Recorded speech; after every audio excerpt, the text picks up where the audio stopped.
Élise Moreau. La riche héritière d'une famille d'industriels parisiens se tenait au milieu de la salle de bal illuminée de son hôtel particulier, un verre de champagne à la main. Ce soir-là, elle avait orchestré une soirée mondaine somptueuse, invitant les élites de la capitale. Mais son plan secret était bien plus sombre, humilier publiquement Camille, sa jeune bonne de 28 ans, qu'elle soupçonnait d'avoir fouillé dans ses affaires personnelles. D'un geste théâtral, Élise fit taire l'orchestre et pointa du doigt Camille, qui se tenait timidement près de l'entrée, vêtue d'une robe simple qu'Élise lui avait imposée pour l'occasion, et lança d'une voix forte: « Mes amis, regardez cette intruse. Elle n'est qu'une servante qui ose se mêler à nous, pensant que je ne sais pas qu'elle a volé dans mes tiroirs. » La salle entière se figea, les murmures se transformant en rires étouffés, tandis que Camille, les joues en feu, sentait son monde s'effondrer. Mais au lieu de s'enfuir en larmes comme Élise l'avait prévu, Camille releva la tête, ses yeux bleus brillants de défi, et répondit calmement: « Madame Moreau, si vous parlez de vos lettres cachées, ce n'est pas du vol, c'est de la découverte. J'ai lu vos mots d'amour pour une femme, et je sais que vous cachez votre vrai moi par peur. » Un silence de mort s'abattit sur l'assemblée, les invités échangeant des regards choqués, tandis qu'Élise blêmissait, réalisant que son piège s'était retourné contre elle. Dès cet instant, la vie d'Élise bascula. Elle qui avait toujours maintenu une façade impeccable mariée à un homme influent pour les apparences, dirigeant son empire familial avec une main de fer, se voyait maintenant exposée. Camille, originaire d'une petite ville de province, avait été embauchée 6 mois plus tôt pour s'occuper de la maison. Elle n'avait jamais prévu de confronter sa patronne ainsi, mais en découvrant ses lettres intimes adressées à une ancienne amante, elle avait ressenti une connexion profonde, un écho à ses propres sentiments refoulés. Élise, furieuse, ordonna à Camille de quitter les lieux sur-le-champ. Mais au fond d'elle, une peur viscérale s'installait. Et si cette jeune femme avait raison? Et si son secret, si bien gardé, était sur le point d'éclater au grand jour?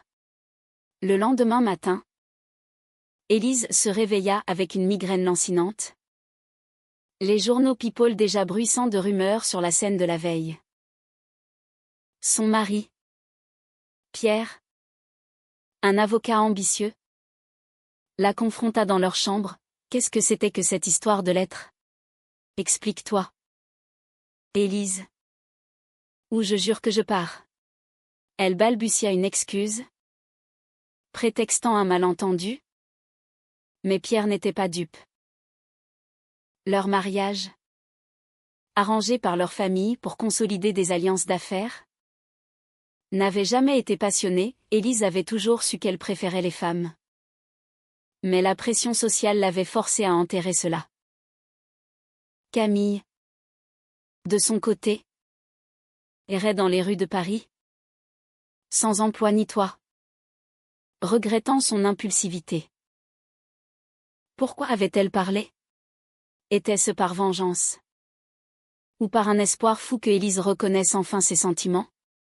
Camille trouva refuge chez une amie, une artiste lesbienne nommée Louise, qui l'écouta raconter l'histoire. « Tu as été courageuse, ma chérie, » dit Louise en lui servant un thé.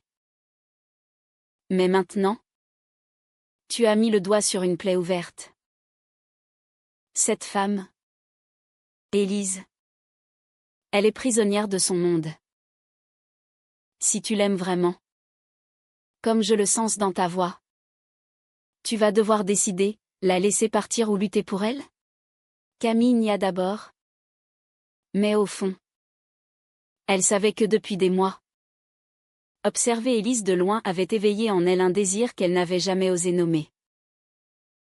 Élise, quant à elle, passa la journée à ruminer, appelant son avocate pour menacer Camille de poursuite.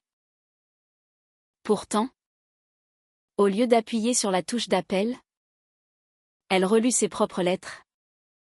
Des mots d'amour pour une femme qu'elle avait aimée à l'université, avant que sa famille ne la force à rompre. Les jours suivants furent un tourbillon de tension. Élise reçut un appel anonyme d'un invité de la soirée, la menaçant de révéler tout si elle ne payait pas. Paniquée, elle décida de confronter Camille directement. Elle se rendit à l'adresse qu'elle avait dans ses dossiers. Un petit appartement dans le Marais. Quand Camille ouvrit la porte, surprise, Élise entra sans y être invitée. « Pourquoi as-tu fait ça ?» cria-t-elle. « Tu as ruiné ma vie. » Camille, tremblante mais résolue, répondit, « Parce que je vois votre souffrance. Madame, vous méritez mieux que de vous cacher. » Leur échange vira à la dispute. Des accusations volèrent. Mais au milieu des cris, Élise s'effondra en larmes, avouant pour la première fois à voix haute son orientation. Camille, touchée, la prit dans ses bras. Un geste qui les surprit toutes les deux. Ce contact marqua le début d'une liaison clandestine. Élise, rongée par la culpabilité, commença à voir Camille en secret, dans des cafés discrets ou des parcs isolés. Chaque rencontre était un mélange d'euphorie et de terreur, l'euphorie de se sentir enfin vivante, la terreur d'être découverte. Camille, de son côté, luttait contre ses doutes, était-ce de l'amour? Ou simplement la pitié pour une femme brisée? La société parisienne, avec ses normes rigides, pesait sur elle. Élise recevait des regards suspicieux de ses amis. Et Pierre devenait de plus en plus distant, sentant que quelque chose clochait. Un soir, lors d'un dîner familial, la mère d'Élise, une matriarche impitoyable, la prit à part. « J'ai entendu des rumeurs sur cette bonne. Si c'est vrai, tu déshonores notre nom. Pense à tes enfants futurs, à l'héritage. » Élise nia. Mais les mots la hantèrent. Elle décida de mettre fin à la relation naissante, appelant Camille pour lui dire que c'était une erreur. Camille, le cœur brisé, accepta, mais pas sans larmes. « Vous choisissez la peur plutôt que la liberté ?» murmura-t-elle. « Quel prix payerez-vous pour cela ?» Les semaines suivantes furent un calvaire pour Élise. Elle replongea dans sa routine, réunion d'affaires, soirée mondaine, un mariage vide. Mais chaque nuit, elle repensait à Camille, à la chaleur de ses bras, à la vérité qu'elle avait osé dire. Pierre, sentant son éloignement, proposa un voyage en Italie pour raviver la flamme. Mais Élise refusa, prétextant du travail. En réalité, elle luttait contre une dépression grandissante, consultant un thérapeute en secret pour explorer ses sentiments refoulés. « Vous avez le droit d'être qui vous êtes », lui dit le thérapeute. Mais les choix ont des conséquences. Camille, de son côté, tenta de reconstruire sa vie. Elle trouva un emploi comme serveuse dans un café du quartier latin, entourée d'étudiants et d'artistes qui vivaient ouvertement leur sexualité. Louise l'encouragea à sortir, à rencontrer d'autres femmes. Mais Camille ne pouvait oublier Élise. Un jour, elle croisa par hasard une ancienne collègue de la maison Moreau, qui lui confia que Élise semblait malheureuse depuis son départ. Cela raviva l'espoir en Camille. Mais aussi la colère, pourquoi Élise ne luttait-elle pas? La tension monta quand Élise reçut une invitation à un gala de charité, organisé par une association LGBT. Son entreprise y était sponsor, et refuser aurait paru suspect. Elle s'y rendit seule, nerveuse, et y aperçut Camille, invitée par Louise. Leurs regards se croisèrent à travers la foule, et Élise sentit son cœur s'emballer. Elle s'approcha, prétextant une conversation polie. Mais bientôt, elles se retrouvèrent dans un coin isolé.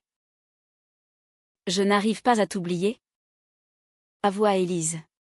« Mais ma famille. Ils me renieraient. » Camille, les yeux emplis de larmes, répondit, « Et moi? Suis-je juste un secret honteux ?» Cette rencontre raviva leur liaison. Plus intense cette fois.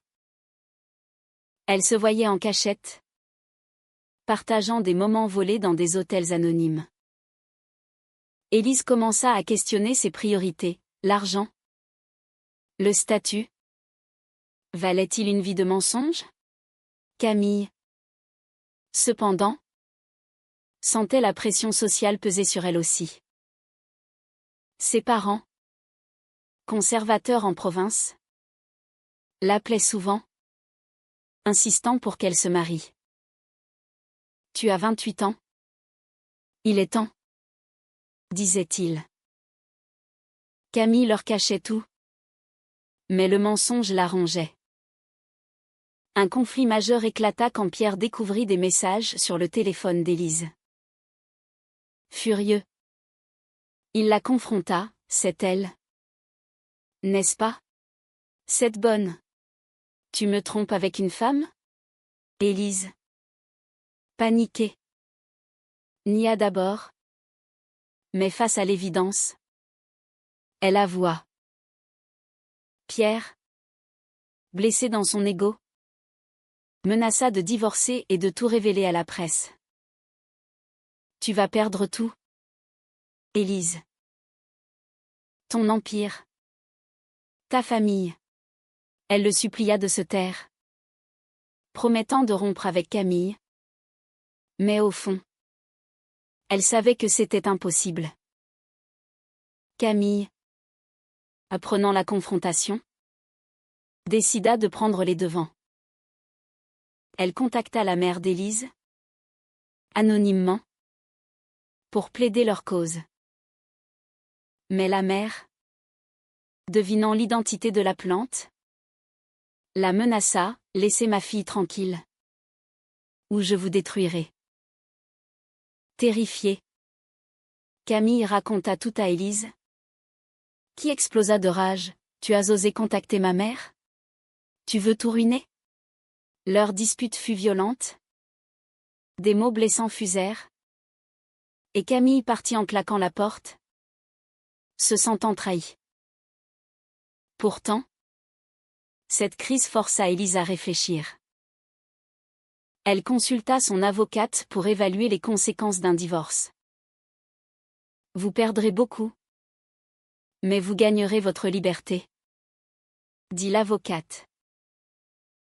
Élise pesa le pour et le contre, l'héritage familial, les amis qui la tourneraient le dos, contre une vie authentique avec Camille. De son côté, Camille luttait contre la tentation de tout abandonner et de retourner en province. Louise la soutint, l'amour vrai demande des sacrifices. Es-tu prête à payer le prix? La haute société parisienne commença à murmurer. Des articles dans les tabloïds insinuaient des scandales chez les Moreau.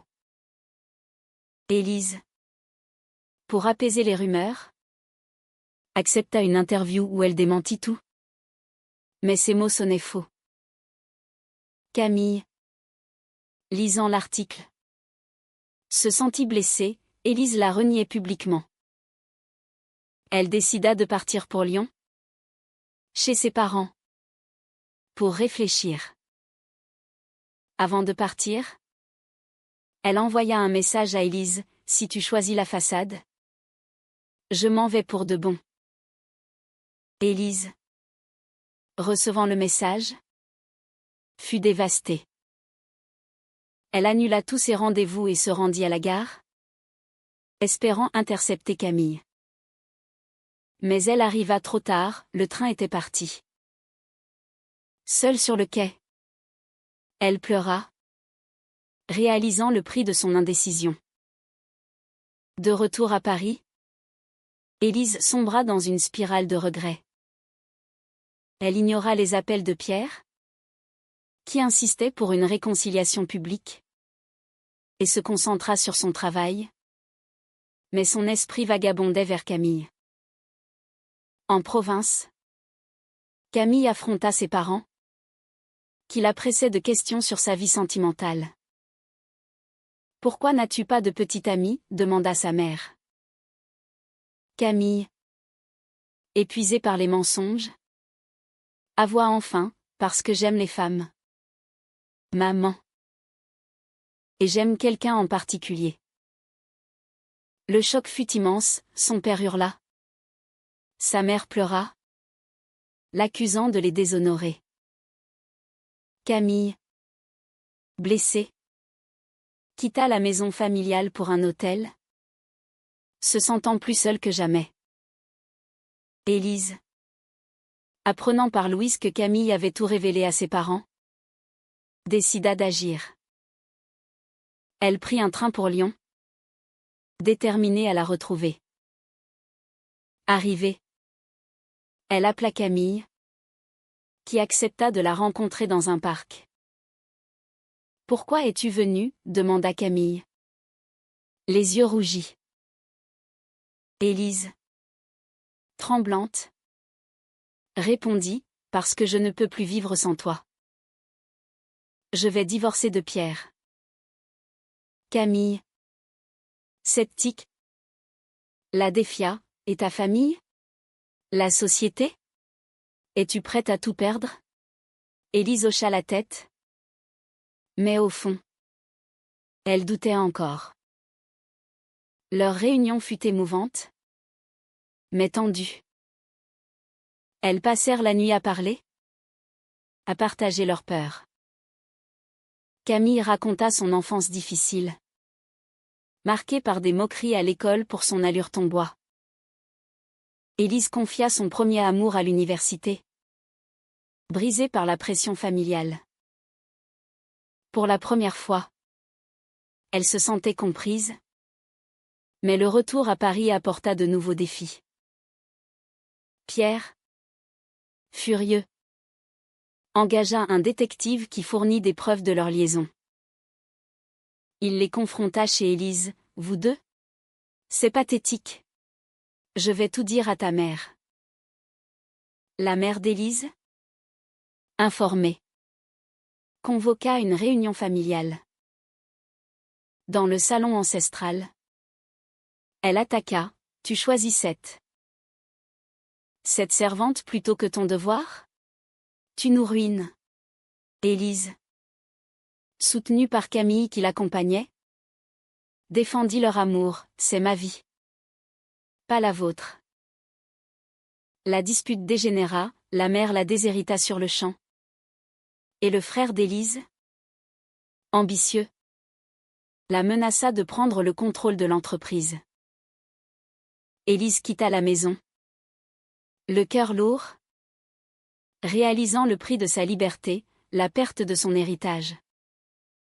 Camille, de son côté, reçut un appel de ses parents, qui, après réflexion, proposèrent une trêve.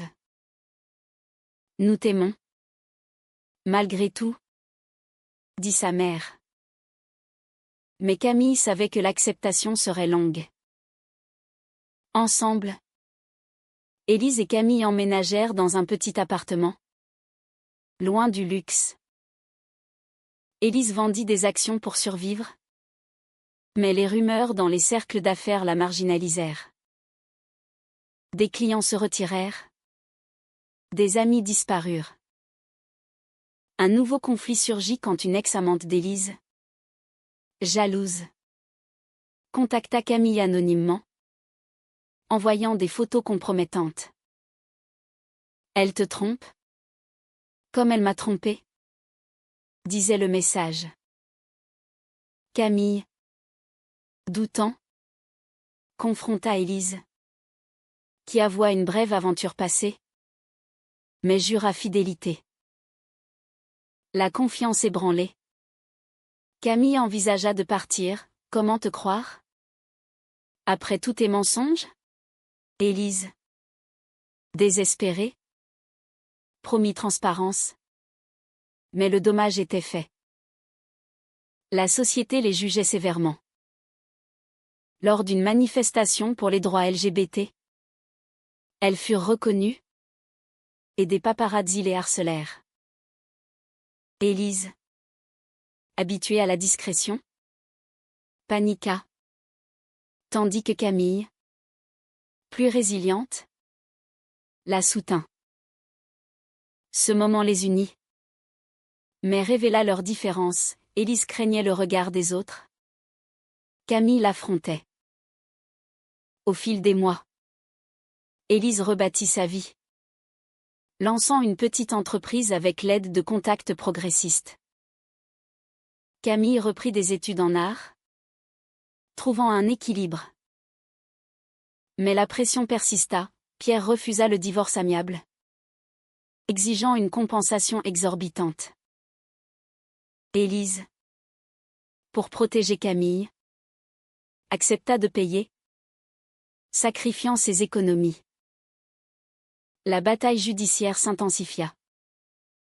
Pierre, vindicatif, fit fuiter des détails à la presse, transformant leur histoire en scandale national.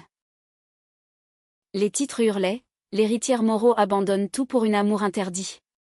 Élise et Camille se retrouvèrent sous les feux des projecteurs, recevant des messages de soutien mais aussi de haine.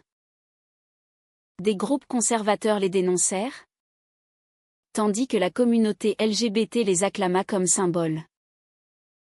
Élise, rongée par la culpabilité, proposa à Camille de se séparer temporairement pour apaiser les tensions. « Je ne veux pas que tu souffres à cause de moi, » dit-elle. Camille refusa catégoriquement, « Nous affrontons ça ensemble. » Ou pas du tout. Cette loyauté renforça leurs liens, mais testa leurs limites. Camille perdit son emploi au café, le patron craignant la mauvaise publicité. Élise, voyant sa souffrance, redoubla d'efforts pour finaliser le divorce. Un tournant survint quand la mère d'Élise, atteinte d'une maladie, l'appela à l'hôpital. « Je regrette, » murmura-t-elle.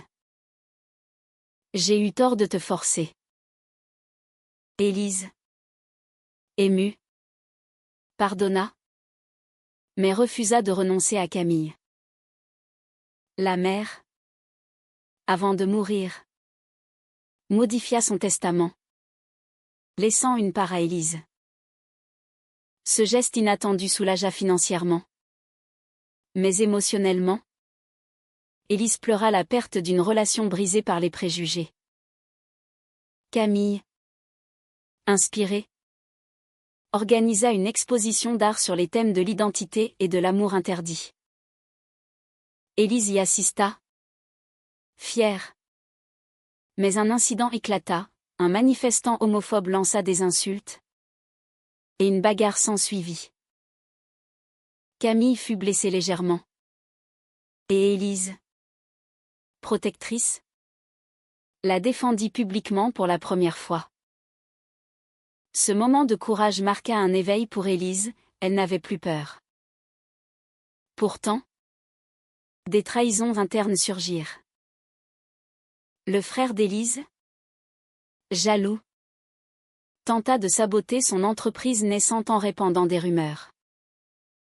Élise le confronta, « Tu préfères me détruire plutôt que de me voir heureuse ?» Il avoua sa peur de perdre le pouvoir familial. Leur réconciliation fut fragile, mais nécessaire. Camille, de son côté, reçut une offre d'emploi à l'étranger, en tant qu'artiste résidente. Elle hésita, accepter signifierait quitter Élise. Refuser signifierait sacrifier sa carrière. Prends-la, encouragea Élise. Je te rejoindrai. Mais Camille refusa, choisissant leur relation. Ce sacrifice approfondit leur amour, mais posa la question, jusqu'où aller pour l'autre? La haute société évolua lentement. Des amis d'Élise revinrent, impressionnés par sa résilience. Lors d'un dîner, une influente femme d'affaires les invita, signifiant une acceptation naissante. Mais les blessures restaient, Camille luttait contre la dépression, se sentant coupable d'avoir bouleversé la vie d'Élise. Un climax émotionnel arriva quand Pierre, finalement, signa les papiers du divorce, épuisé par la bataille. Libre, Élise proposa à Camille de se marier civilement. Pas pour la société, mais pour nous, dit-elle. Camille accepta, larmes aux yeux. Le mariage fut discret, dans une mairie de banlieue, entourée de quelques amis fidèles comme Louise. Élise, en tailleur élégant, et Camille, en robe simple, échangèrent des vœux sincères, promettant fidélité malgré les tempêtes.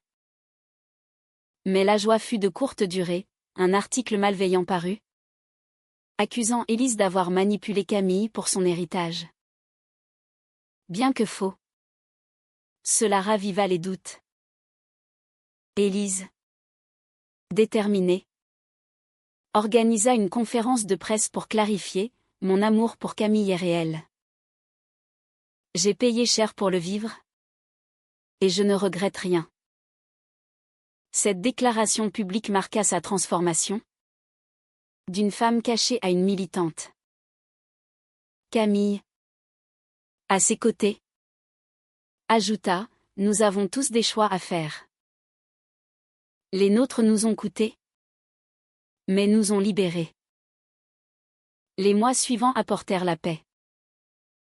Élise rebâtit son entreprise sur des bases éthiques, soutenant des causes LGBT. Camille exposa ses œuvres, gagnant reconnaissance. Leurs familles s'apaisèrent, les parents de Camille les visitèrent.